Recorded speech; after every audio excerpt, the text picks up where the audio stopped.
Hi, I'm Dr. Thomas Armstrong, and I'm making a series of short videos to introduce my new book, The Power of Neurodiversity, Unleashing the Advantages of Your Neurodivergent Brain.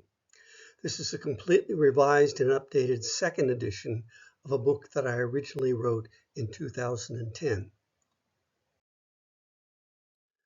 The title of this video is Enriching Social Networks for the Intellectually Disabled.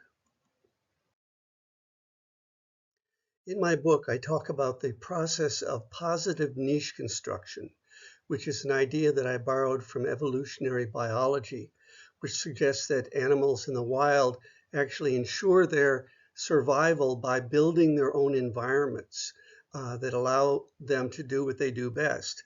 So birds building nests, beavers building dams, spiders spinning webs, and so forth are creating positive environments that will allow them to prosper and thrive. And so I've taken this idea and applied it to human ecology and looked at ways in which we can create environments for neurodivergent individuals. I've identified 8 components of positive niche construction. And in my other videos, I've gone into each of them. In this particular video, I'm going to focus on one of them, enriched social networks, and apply it to individuals who have intellectual disabilities.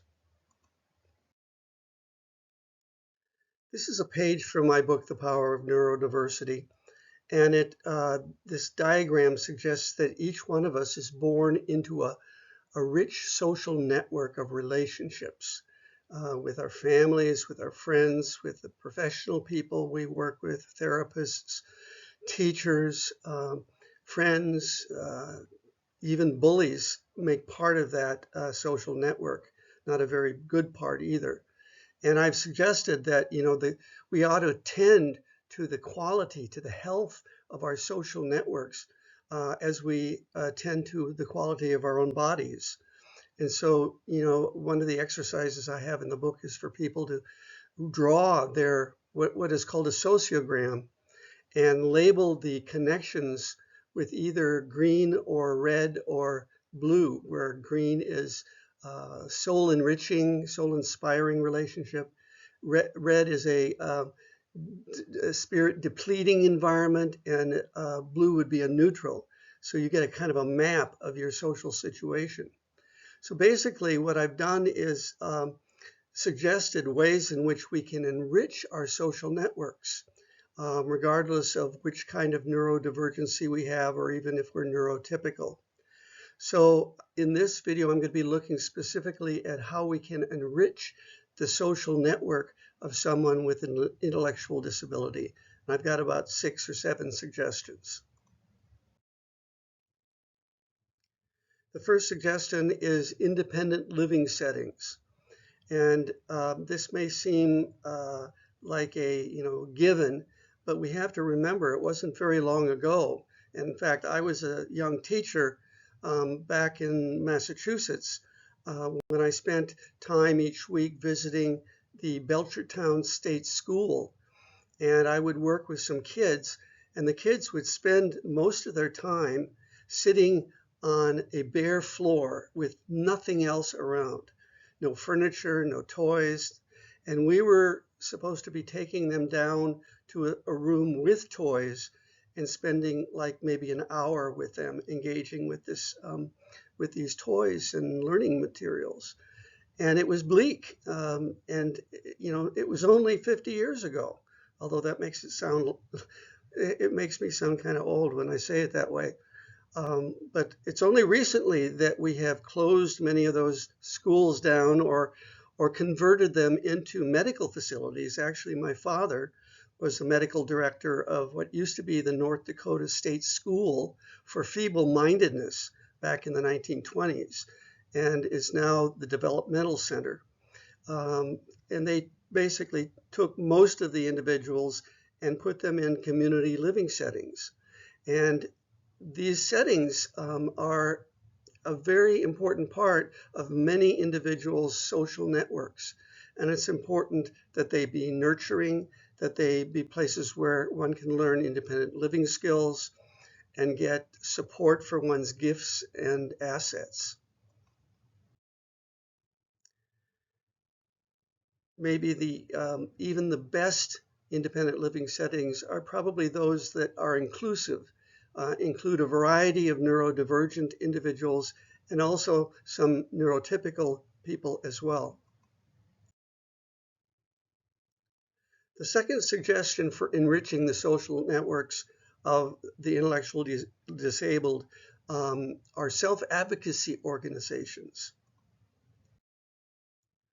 Different organizations like the Down Syndrome Foundation of Florida have programs that involve self-advocacy. In this case, it's like a boot camp, only they call it a success camp, where they learn to advocate for themselves, learn how to deal with bullies, learn how to bond with people, solve difficult social situations, and mostly advocate for their dignity to be free from bias from others and free to sustain and carry on their lives as anyone else in the society. Another category involves individual relationships. This may be a strong relationship with a family member or someone who's a friend of the family, or it may be someone from your church or religious organization.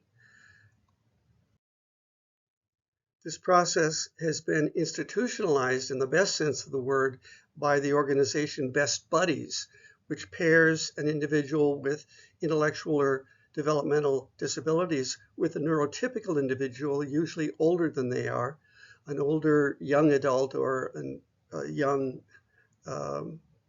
old adult. I don't know what I'm trying to say here, but at any rate, these are positive relationships where neurotypicals learn from the neurodivergent people and vice versa. And also another individual relationship that can be really important is a job coach when one is working. Unfortunately, only 19% of people with intellectual disabilities work, compared with 61% of neurotypicals. And in one of my other videos, I talk about careers and how we have to open up the avenues for new vocational opportunities for people with intellectual disabilities. And to make it happen, one of the most important factors is relationships, good relationships in the work environment. And one of the most solid relationships can be the job coach, someone who's assigned to work with them, maybe the manager or maybe someone specifically designated as a job coach.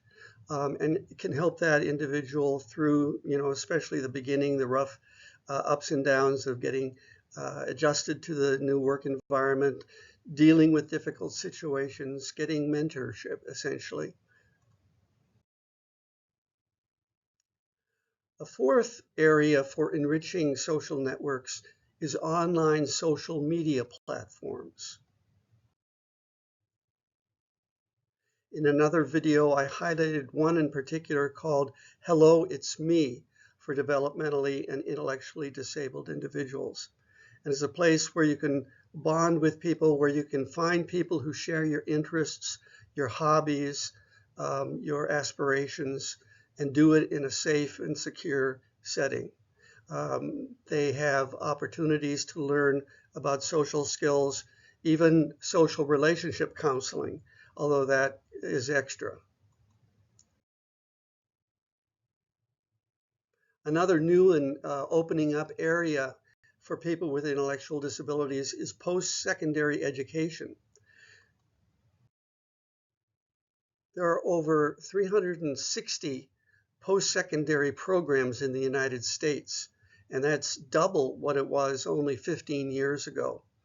This lady here, Katie Apostolides, was, I believe, the first person with Down syndrome to graduate from college with in her case, it was a 2-year degree in associate arts.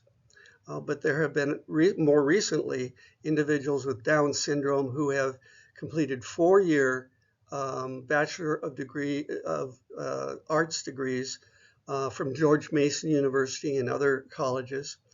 And in fact, in Mexico, a woman with Down syndrome has become the first lawyer with Down syndrome by graduating from law school. And schools, post-secondary schools, provide an opportunity to make new social connections, to have mentor relationships with teachers and other aides and guidance counselors and so forth.